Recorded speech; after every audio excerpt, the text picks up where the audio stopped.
This is Christ Baptist Mission, Calamba, Laguna. The regions beyond. I must go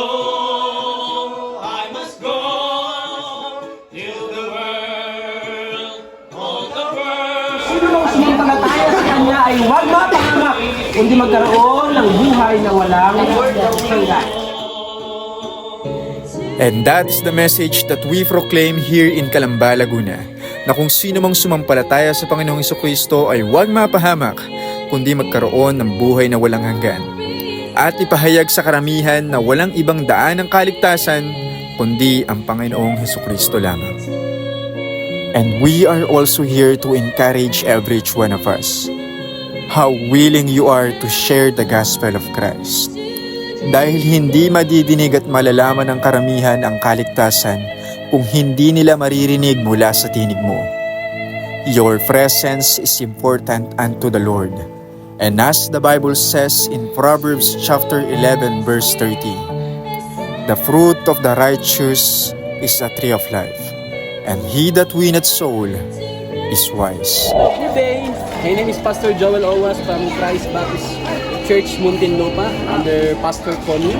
At ako'y nagpapasalamat na nagkaroon dito ng medical mission para sa mga tao dito sa amin sa Christ Baptist Church Mission Calamba. At isang napakagandang araw na ito dahil ito'y pag-aani ng mga kaluluwa at para sa kapurihan ng Panginoon. Tayo na naririto ngayon sa Calamba sa gawain namin ng Panginoon. Ito po yan sa Christ Baptist Church Calamba Mission, Barangay Bubuyan. At kung kayo naghahanap ng simbahan, welcome na welcome po na. God bless all. Good morning.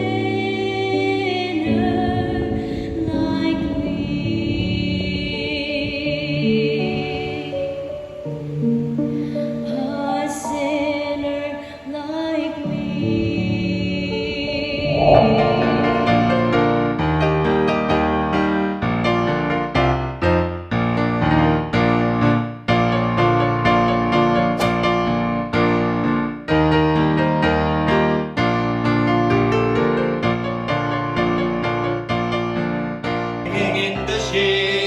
Bringing in the sheaves, we shall come rejoicing, bringing in the sheaves. Pagkat ang Diyos natin, Diyos ng pag-ibig,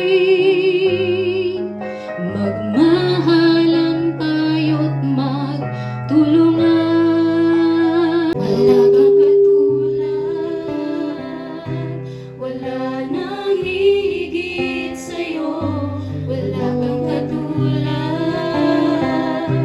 wala nang papantay sa'yo. Ikaw ang Diyos noon pa man, maging ngayon at kailanman, sa habang panahon, wala kang katulad. Kung sila'y nagkakamali rin tayo.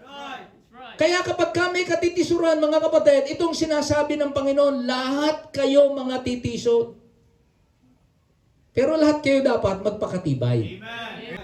Kaya nga lahat tayo naligtas sa biyaya lang ng Diyos. Kaya mahalin natin ang isa't isa. Amen? Maganda ba yung pag kami nagkakamali, nagkukulang, huwag tayong mga judgmental. Huwag tayong malulupit sa nagkakamali, ayaw nating bigyan ng pagkakataon. Alam nyo, napakasarap pong lumago sa isang simbahan na pare-pareho kayong nasugatan pero kayo naggagamutan at nagpapalakasan kayo. Tapos, alam nyo sinong kalaban ninyo? Ang dyablo! Hindi kayo ang magkakalaban. Ganun po mga kapatid. Kaya dito, makikita natin dito, huwag tayong mas marunong pa sa Diyos. Pagka kayo gusto ng Panginoon gawing leader, pag kayo gagawing leader ng Panginoon, bibigyan niya kayo ng personal na pagsubok. Bakit? Dahil yun ay magiging karanasan mo para ikaw ay magpakumbaba. Pag kayo bumagsak, pag kayo nabigo, pag kayo nag-fail, pag kayo nagkamali, pag kayo nagkasala, ang gusto ng Diyos, mag-recover ka. Dahil pag naka-recover ka, ngayon naiintindihan mo ang nagkakamali. Hindi ka pwedeng magyabang na ikaw ay laging malakas. Unawain mo ang iyong mga miyembro na isang araw magkakamali ang mga yan. Kung paano ka tiniis ng Panginoon, ganun mo rin titiisin yung magiging mga miyembro mo. Ganun din kayo, mga kapatid. Kung paano kayo tinitiis, may mga susunod na mga miyembro, na mga bata sa inyo, dala-dala pa rin nila yung mga worldly style nila. Nakaka-offend sila, hindi pa marunong manindigan, hindi pa matapat na kasama. Palakasin nyo sila. Huwag niyong iwanan. Hindi iniwan ng Panginoon si Pedro. Pero si Pedro, nagmamatigas. Kaya ano nangyari? Di nabigo si Pedro. Nangyari nga yung sinabi ng Panginoon, ikinaila nga ni Pedro. Tama ang Panginoon, mali si Pedro. Kaya huwag tayong magmamatalino sa Diyos. Kaya sa puso ko damdamin,